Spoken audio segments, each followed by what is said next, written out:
And you are welcome along for the early week edition. Now that we have two editions, we have to start doing these intros different, Alan, of the huddle breakdown.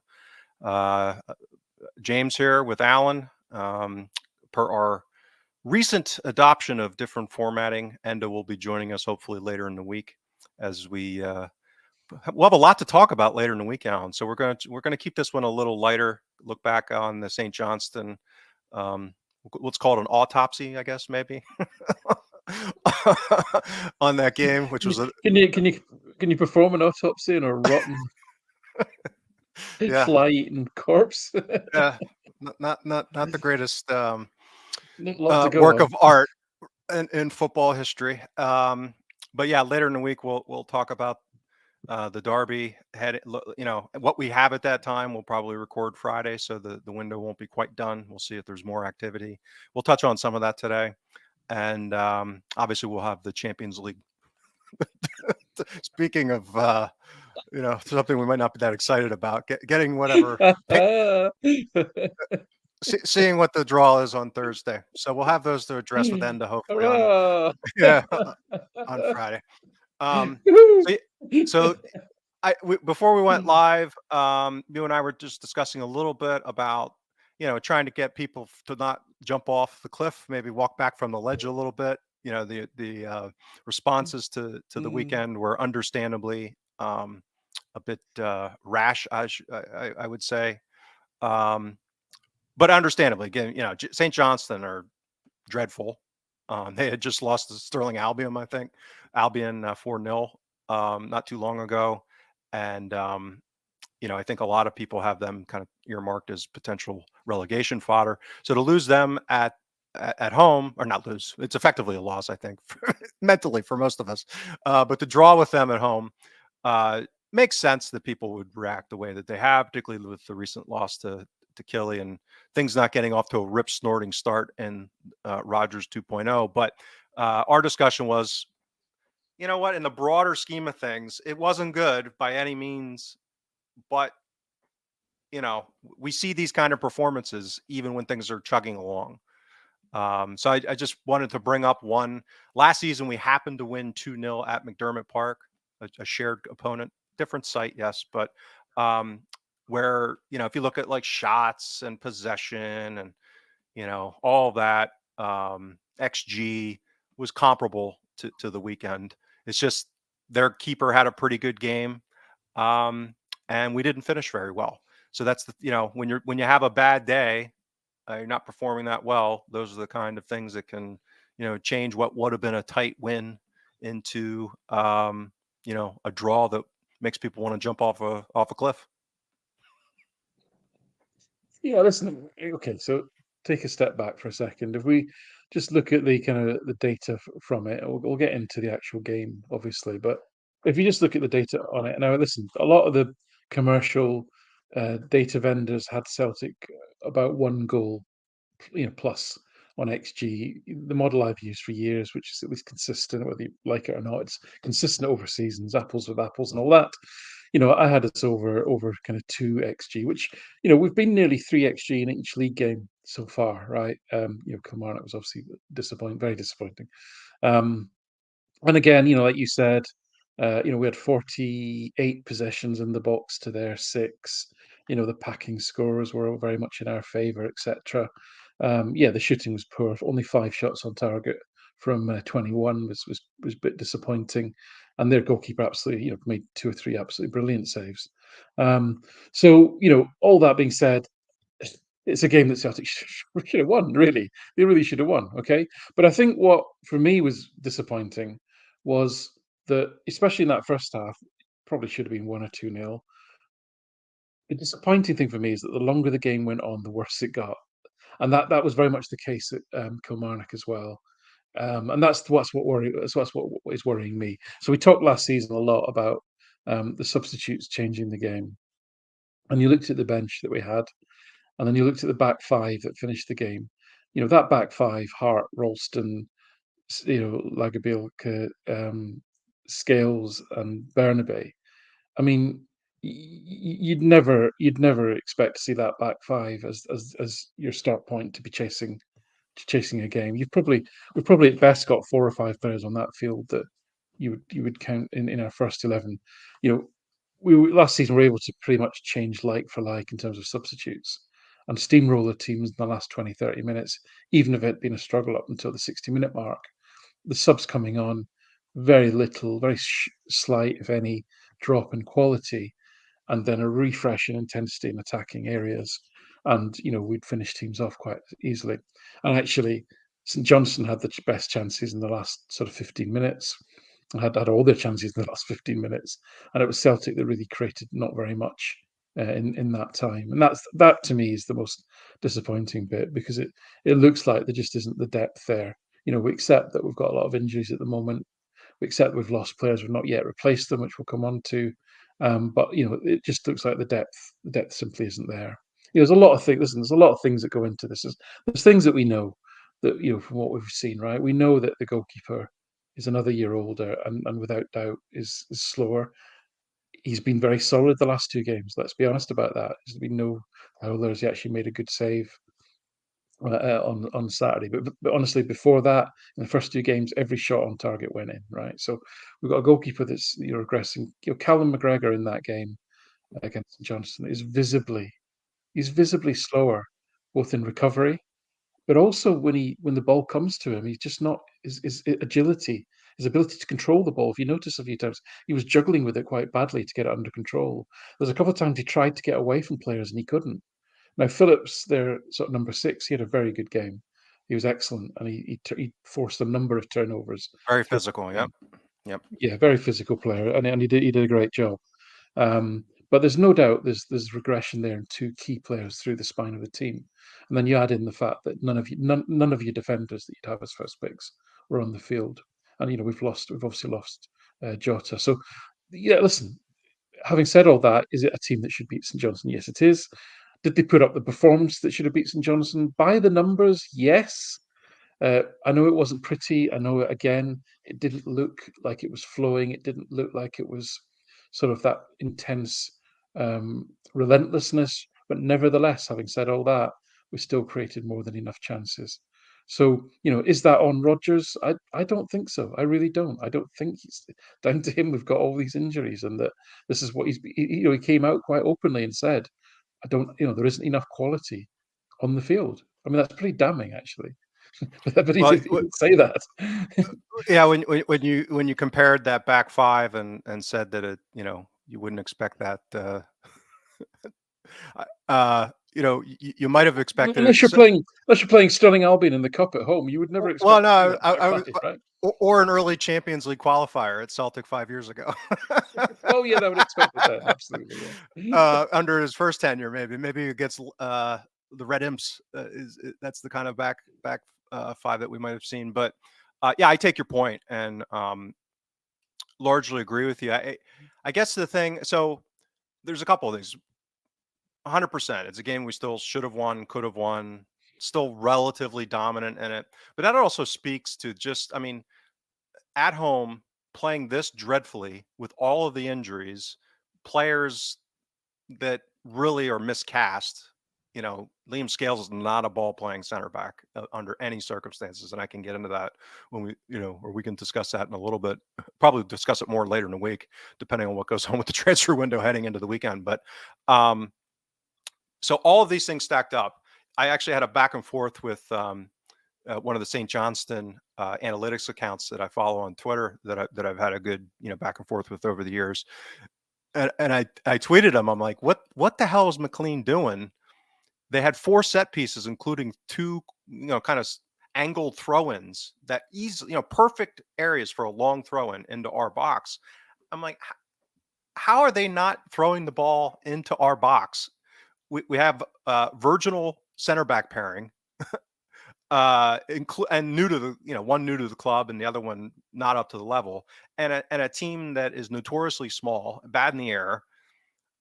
If you're St. Johnstone, like how are you going to score? That's most likely going to be the case. And they didn't even put the ball in the box on any of their opportunities. And I'm like, so this another example. So you stack up all these things, and so many of the domestic opponents are just poorly managed, poorly coached, don't, the gap in talent. So you stack all these things up, and we still probably should have won comfortably. It just talks to the skew of, how ridiculous some of the competitive nature is against some of these teams, particularly at home. Um, so yeah, I, I almost, it's one of those where if everything else wasn't going on, you'd just be like, it's a mulligan.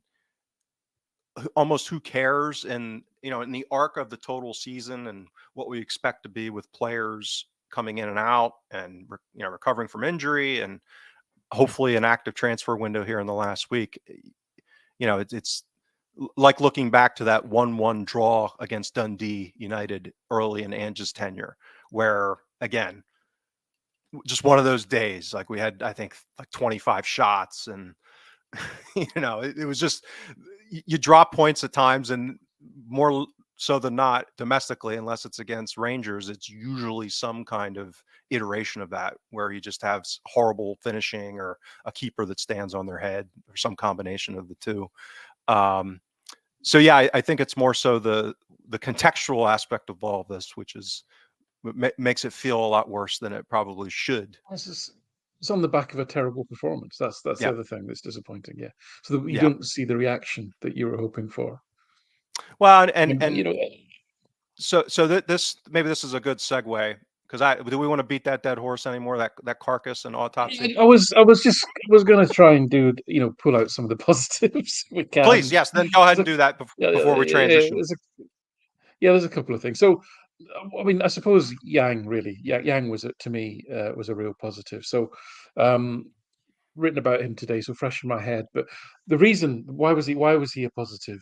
Well, he basically he made himself as high and wide as he possibly could, and this is what we haven't seen from our wide players this season. So actually, Scales and Taylor did a decent job of finding Yang on the wing, especially in the first half. I think he tired in the second half. He went off in the 68th minute. Um, and what I liked about him was when he received the ball, he had really excellent body shape. So his body was open, everything was in front of him because he was facing out from the touchline. He could go forward, he could come inside. Now he mainly came inside, and that's one little thing. It all got a little bit predictable, possibly, but he was doing it at pace and he was doing it with excellent control. So he actually. He actually completed a Frimpong-esque number of ball carries. And I don't say that lightly because, as we've said on here many times, Frimpong is elite level ball carrier, but Frimpong was carrying from deep, so he had more space to run into. Yang was starting position was generally halfway inside the opposition half, and he had 10 ball carries. And to put that into context, Frimpong at his peak had 8.42 on average ball carries per game, and Yang had 10 in 68 minutes. Okay, so he not only did he get himself in a position to receive the ball, he received it high and wide. He was high up the pitch. If you look at his heat map, most of his activity was in the final third and in the box, which is exactly what you want. If you compare it with Maeda, it's just horrible because Maeda's like mainly 30, 50 yards from goal wide, and he's mainly coming back, right? So, so I thought that was a real positive. Did he do enough with it? Well, he set up a couple of chances. I think he had the second highest expected assists after O'Reilly, who O'Reilly was a real hot and cold. He did most of what was good for Celtic. He got into the best positions. He did a lot. He was the most risk taking of all the players, if I put it that way. But he also gave the ball away in the final third way more than anyone else as well. So he was a little bit wasteful. But Yang was definitely a bright spark there. Interesting to see how his game would differ being on the right, whether he would really drive to the wing. And I think, because he was actually turning onto his right foot and still cutting the ball back, which I really like, because that cutback, if you're in the box and you're cutting the ball back, that's fiendishly difficult to defend. That's how we got the O'Reilly goal up at Aberdeen. It's how we created a couple of chances on that game as well. So I think you listen, we give credit to him. That was a positive for me. Other positives, I would say both Hart and Taylor. We've been critical of this thus far this season. I think they were both. I thought Taylor was back to being solid. He was decent. He got the ball forward pretty well. And actually, if you look at Celtic's overall shape, you look at the passing network. It was a classic. It was actually back to the classic 2-3-5 shape with the ball. We actually went back to that of getting five players bombed on. the fullbacks tucking in, etc., and the centre back. So we looked more back to a kind of, let's call it, a normal shape under the last two seasons. So I think they were the main positives to me. I guess I'm struggling to think of any others. I mean, Kyogo had 4 touches in the box, and every single one was a shot. Unfortunately, none of them went in. He kind of went back to his traditional game. He struggled to get on the ball, and when he did, he tended to give it away a little bit. So, yeah, that was it. That was it for positives, I think. As much as I could glean, we can do some of the Yeah. negatives if you Well, want. no, I think we'll skip that, but I'll just throw my 2 cents in on Yang because I agree. He's got a lot of exciting qualities, and when I do my benchmarking profile, his acceleration and running stats were very, a standout that indicated he'd have this kind of ability. I think that the question is going to be, and I think you referenced that it'll be how that kind of scales against better defenders and more organized, talented opponents. Let's put it that way. I think he's going to have the physical ability. I think it's beating someone 1v1 and then doing something productive against higher end opponents. I'm not saying he can't or he won't.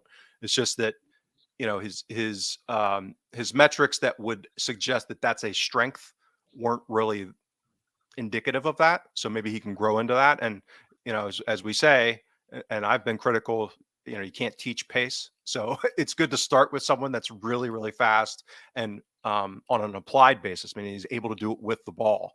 That's very encouraging. I agree with you. So if as it looks like Palma's probably coming in, and maybe we'll use that to transition over to the recruitment side, is I think Yang's going to be a exciting potential. When people talk about current versus projects, I see the potential in Yang. Like that physical aspect of it, and if he's got the mental makeup and all that kind of stuff, like if he can be, and he's of an age, and if he can develop some of those decision making and 1v1 type of skills, then yeah, very exciting. Is he going to be the one that steps in the Champions League and make a difference? That's where I'd, you know, obviously have a much bigger question That's mark. fair. Yep. I don't think you can underestimate the ability to run at pace with the Yep. ball under control. And what he also what he showed was his ability to change direction quickly, to stop and actually wrong foot defenders. I thought that was excellent. I agree with you though on the evidence of that one game, and it is only one game. That sort of, let's call it, the old-fashioned end product, the final pass, etc., the final shot was a bit wild on occasions. So yeah, clearly that's the thing that he needs to kind of hone in on. But in terms of ball progression, in terms of getting on the ball, in terms of that almost Jota-esque being very direct, he was a good sort of proxy for that aspect of Jota's play, at least with a Well, bit more pace. To be fair, with a bit more yeah, pace. Yeah, yeah. yeah. I think he's got that. I'm not sure he's got Frimpong gear, but he's got. I think he's better on the ball than Frimpong was. Frimpong, I Oh think, yeah, relied too much yeah, on his pace. yeah, yeah. Maybe he's gotten better because it sounds like he's on for a big move here. But um, yeah, I think he's definitely a gear or two higher than Jota, or pretty much looks like almost anybody that we have at this point. So yeah, let's transition over to the transfer window. Then looks like Palma's probably coming in. I did a little workup on him. I've been less than flattering on um, recruitment quality really since I started doing this. But I was appreciably below consensus during the Ange era, and I thought I'd just start this conversation with framing this a little bit.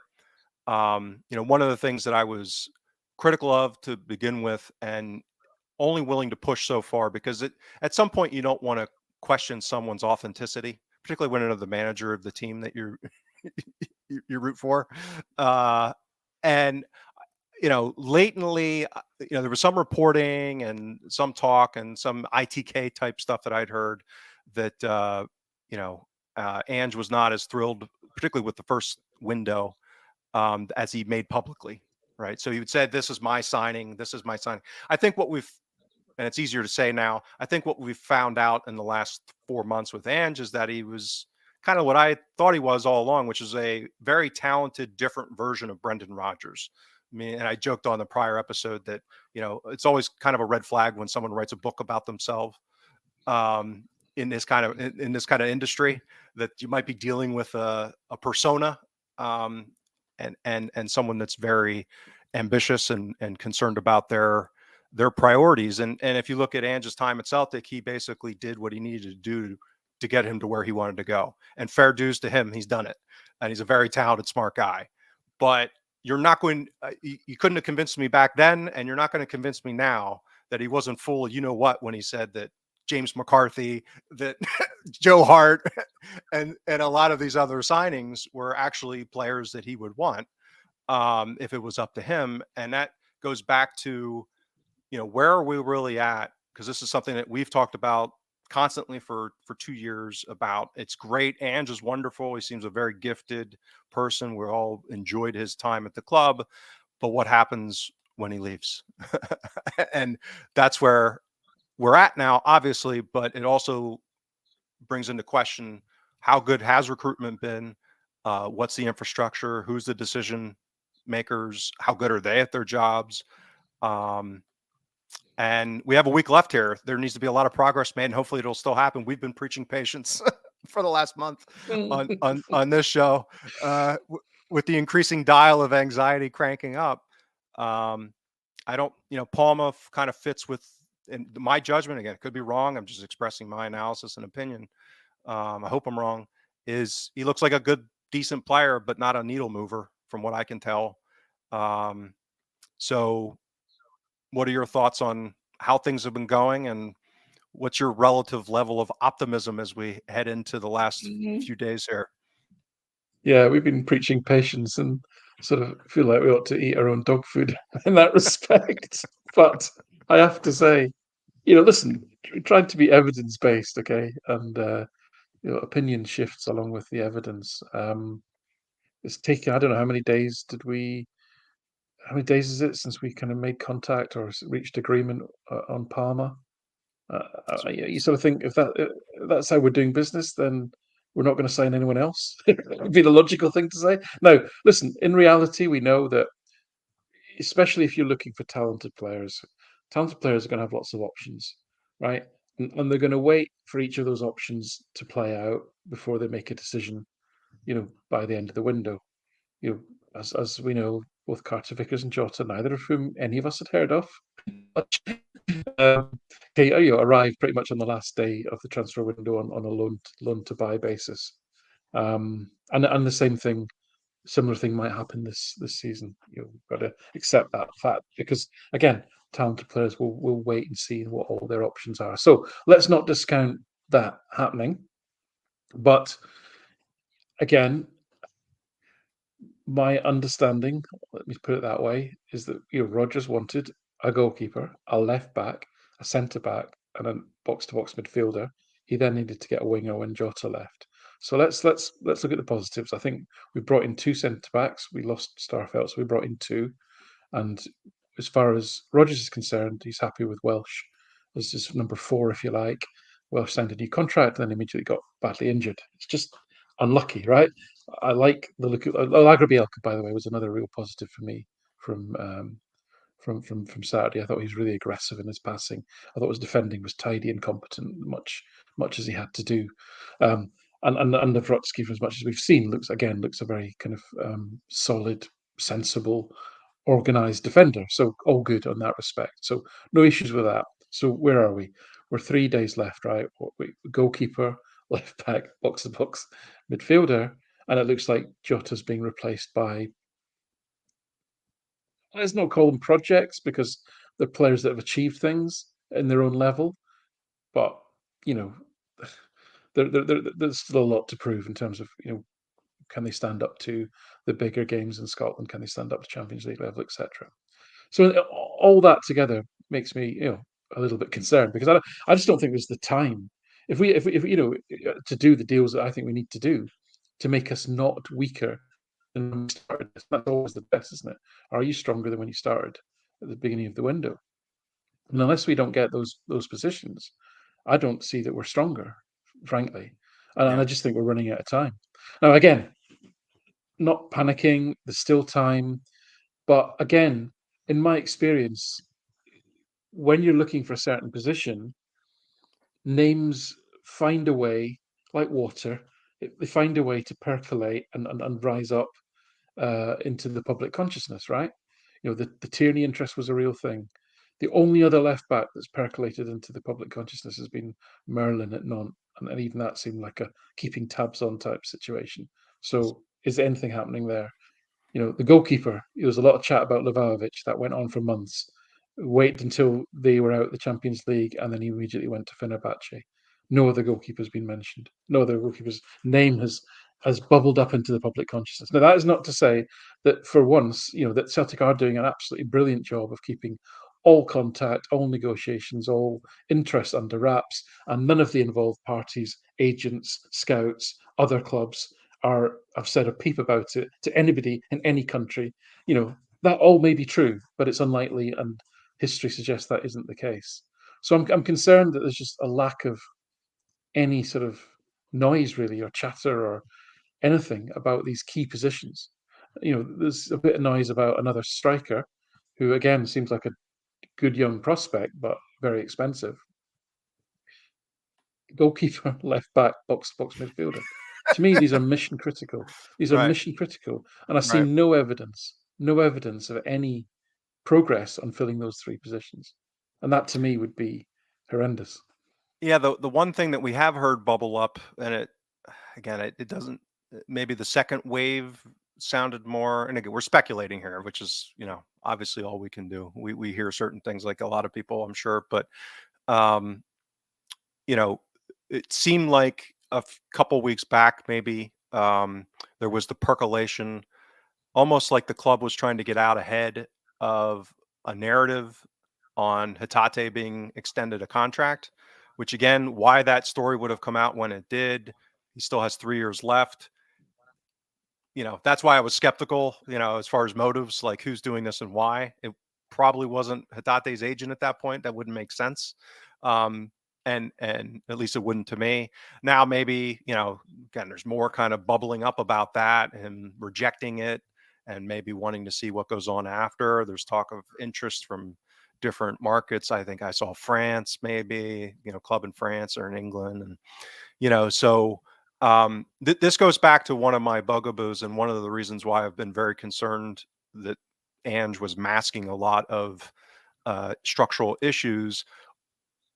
If I'm still yet to see a coherent player trading model, even in the sense of, I mean, they're almost backing into it by accident.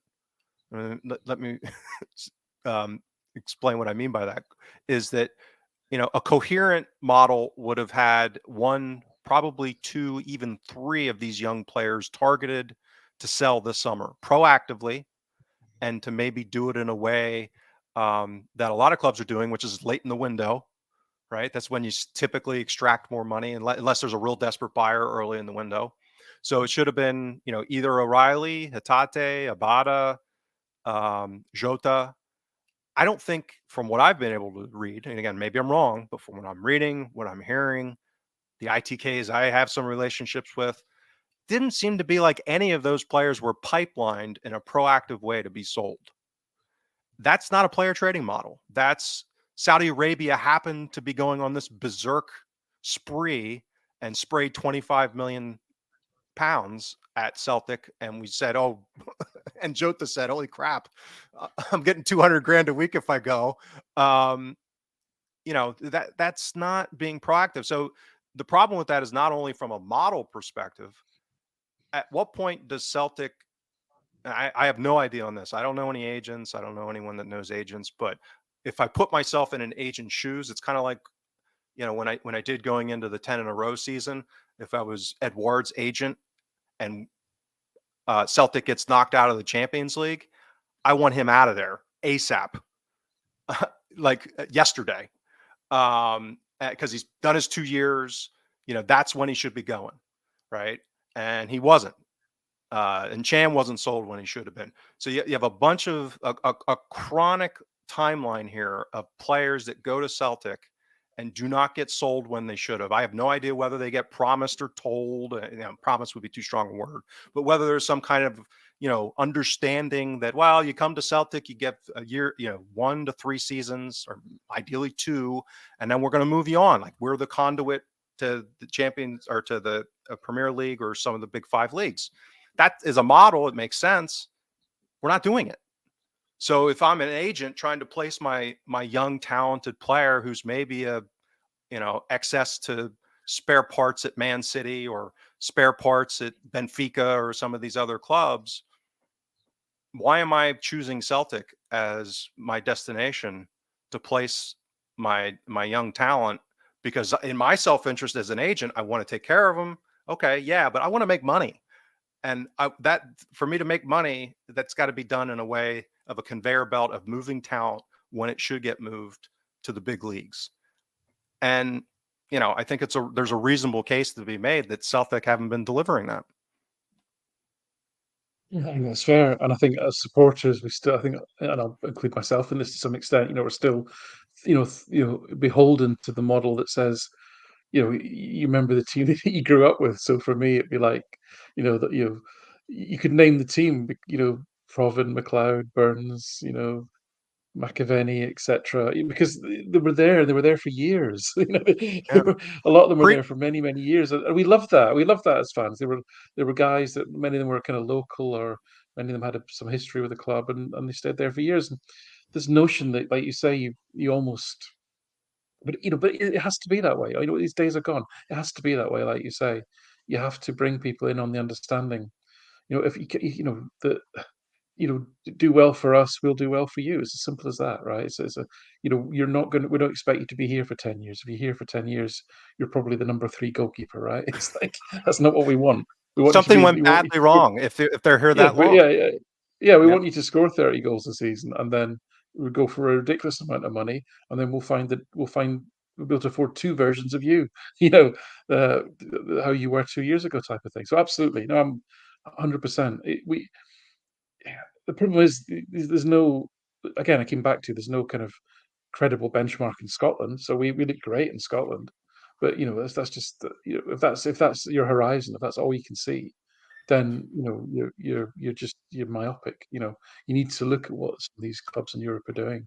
As I said before, where our turnover is that of a small, Scandinavian successful club with 10,000 fans. That's where we are as a trading model, not, or some mid-table Dutch club, who've done a great job in flipping players. That's who we are. We should be aspiring to be, you know, as good as the top teams in Holland, the top teams in Portugal, the top teams in Belgium, even in terms of turnover. That's volume and value, volume and value. And yeah, we're Yeah. failing on both counts. And that Jota will stick out like Tierney for years to come, held up as an example when actually it's the exception. Yeah. We should be flipping a Jota type deal every summer. That's on top of Champions League money, and we should be buying two 10 million, you know, 19, 20-year-old kids that are going to go for 30 million in 2 years' time, or 40 million. That's, easy for me to say, difficult to do, but that's the aspiration. That's what you should be heading for. And you have to start with the first step. I think we have done the first step. I think we are some way down that, but like you say, we're nowhere near where we should be. Yeah, and this is where we go back to who's the architect, who's got the vision. It seems like we're trying to do some version of City Financial Group's model of buying young, and barbelling that with some more in your prime type players. That's from all I've seen and the reporting, that seems to be what they've done in their kind of satellite clubs, outside in the U.S. And I think they're in India, obviously Australia, Japan. I think they just bought a club in Brazil. Um, but it's working within that kind of machine that's already been set up is different than creating a machine. And it ultimately comes down to who are the people and what's the process for identifying talent. And, I can't make heads or tails of it. Like I don't Well, this is see, I don't, the same process that has them select Obligard as a defensive midfielder and Bernabe as a left back, a supposed inverted left back, which yeah, when we signed him, I thought, oh, he's got some really interesting attacking output. So maybe Ange is going to go to a 3-4-2-1 or something and have attacking wingbacks. Like that was my thinking because there's no way he could have been recruited to be an inverted fullback. Um, so how there's such a lack of coherence to a degree that this is where we go back to fine margins, right? So that's where I'm pretty confident that we're going to throw some money at the problem, and we're going to have some inbound players, 3, 4, whatever's left. But are they going to be coherent enough relative to how this manager now plays? Because again, this goes back to the issue of transitioning. We had this discussion about whether um, what's his face from Yokohama that played for Rangers, Muscat, would be, a coherent hire after Ange, because you're basically just plugging in the same model of recruitment for the same profile of players. And pretty clearly, Rodgers has wanted and craved a different type of player than what we've been recruiting. So we're back to this incoherence. And, we can't turn over the whole freaking squad in one window. What are we at? Like 34, 35 players? So with this is it. inbounds Yeah, and we outbounds. fail. We've also yeah, we failed to trim the squad as well. That's the other failure in my book. I've said this. I said this at the beginning of the Yeah. season. I said, there's a big job to do, and part of that big job is to get rid of a load of players, and we haven't done that. So that's not on Rodgers either. That's not his role. He's identified the ones he doesn't want. It's up to it's up to Nicholson and Co to get rid of him. However, creatively that is. But it comes back to. I agree with you. It comes back to we talked about structure, okay? We talked about organization, and you can have a modern football club in terms of an operational blueprint that somebody could look at, a consultant could look at, and go, "Yep, you've got this, tick, tick, tick, tick, tick. You've got all this equipment in your sports science, tick, tick, tick, using this software, tick, tick, tick, tick." You can have all that, right? And maybe Celtic have got most of that. I suspect now they have, right? But unless you don't have the talent cranking the handle on it, it's a fucking waste of time, right? So to your point, where is that talent? Who is that talent? Is there somebody, as you say, you call them an architect? Where's the strategy being set? And I'm talking about the football operations here. I'm not talking about running the football club. I'm talking about I'm talking about the operation of running the stadium and all that stuff. I'm talking about the football operation, just the football operation. Think of that as your director of football type role. Where's that architectural blueprint? And where's the talent that's in the right place that says, actually, I can deliver on that. I can execute to that blueprint. I'm excellent at that. Whether it's scouting, whether it's sports science, whether it's analytics, whatever it is, you can fill those roles, no problem at all. Have you filled them with the right talent? This is what. And the only proof of that is that we can see, because we don't know the people, is in the results in terms of the recruitment, the treatment of players, the conditioning, the health of the players. And at the moment, none of that looks good, right? Yeah, and this goes So, back to the issue. yeah, Some of these players are obviously, like Carl Starfelt just put in a pretty good performance against Real Madrid. I watched a little bit of it, and yeah, I was on Twitter, and I happened to see I love that little translate button on Twitter. back to the wall defending. He'd be Well, brilliant. exactly. Absolutely That brilliant. exactly. So that's where, and I agree with you to a degree on Lagerbill from the weekend, but I also have some concerns there because, again, his profile, he's not the fastest, right? So he's not gonna, if he's playing a high line, he's not gonna have recovery speed. So, against Sima or Matondo, who runs in the half space on Sunday, that's probably not going to be the level of pace that he's going to be able to deal with. And even his pad, this was his profile. His data profile was like, really good long passer, and I think we saw evidence of that already. But how press resistant is he going to be? He's never played in a team where he's had to build out from the back, and particularly with a keeper like Joe Hart, that's maybe not great at it. So how much is he going to be able to take a pass with his back, you know, to the opponent's goal facing Joe Hart on a half turn with, two guys flying at him at full speed at a pace that he's not used to. Um,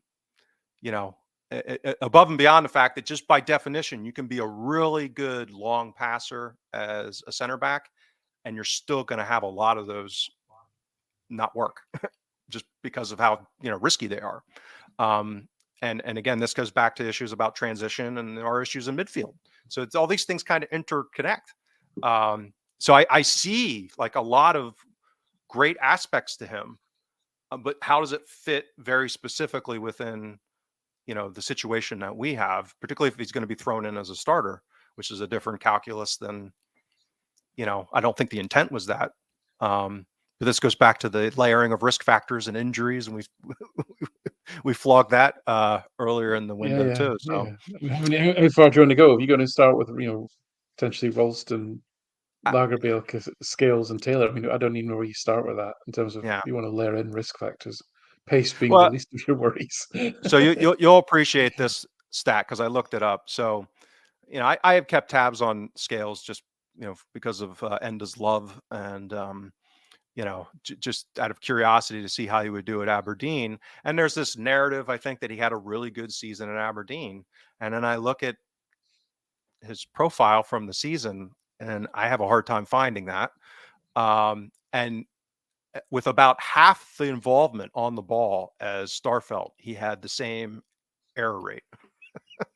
So, so that Well, so yeah, take Starfelt's error rate, and if he had the same volume at Celtic, double would be the rate that yeah. he was, Uh, giving the ball listen, away. yeah. To be fair to Enda, I wanted to be balanced because again, you read the sort of reaction afterwards. That's either players are either brilliant or rubbish, right? So you listen. This is why one of the reasons why I collect all this data. So let's try and be balanced about scales, okay? No, nobody had more of the ball than he did. That's a good, damning with faint praise. But he had 124 passes completed, 94%, highest in the team, Yep. right? So that's good. I mean, that's kind of competent, right? He won most of his aerial duels, to be fair, as well. Um, and actually, he had the most pack passes of anybody on the team, 25, right?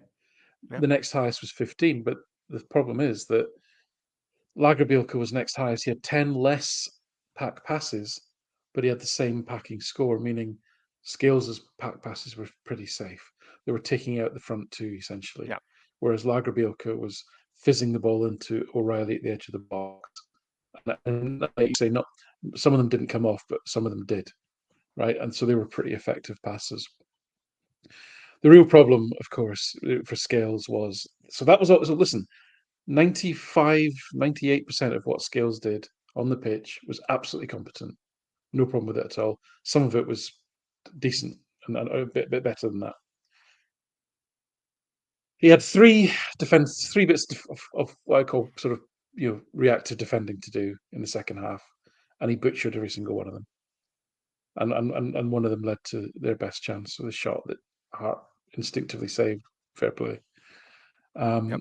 And it, it's just the speed at which he was operating, or lack of speed at which he was operating, was just so slow. And I don't think he Yep. was deliberately being slow. I just think that's the Not at all. speed that he operates at, and it just is simply too slow a cadence of play to play for Celtic. You cannot amble about the field that so. It's not like I say he was just couldn't be bothered.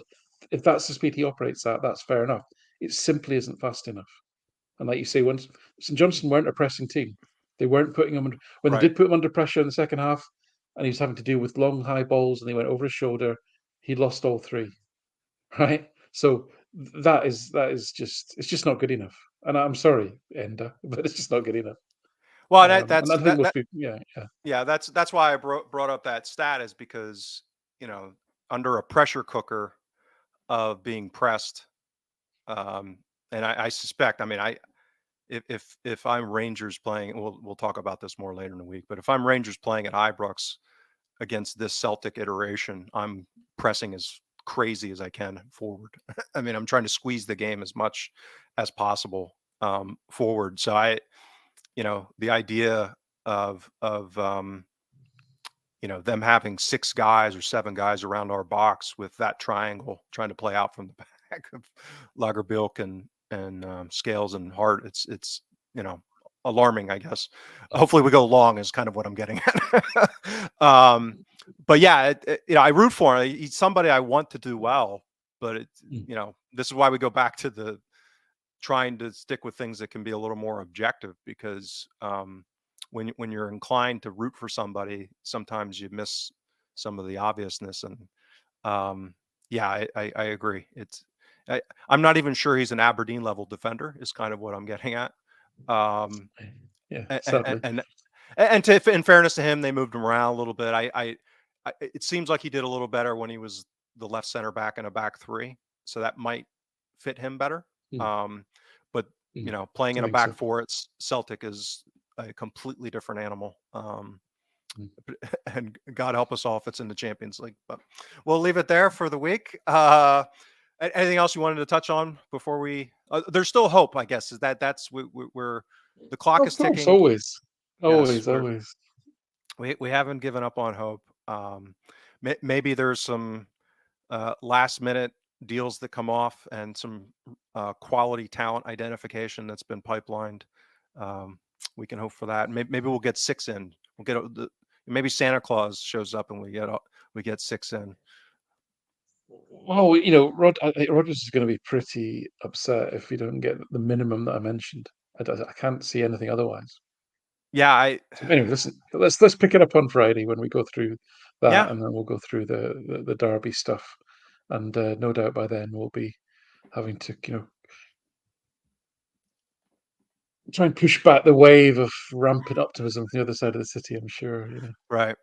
Well, fortunately, in one-off game, there's anything can happen. But yeah, we'll get into that. We'll talk about the Champions League draw, and Enda will be back. This is the part where I remind, if you want to subscribe, hit the subscribe button, comment below on YouTube or in iTunes if you want to leave a review.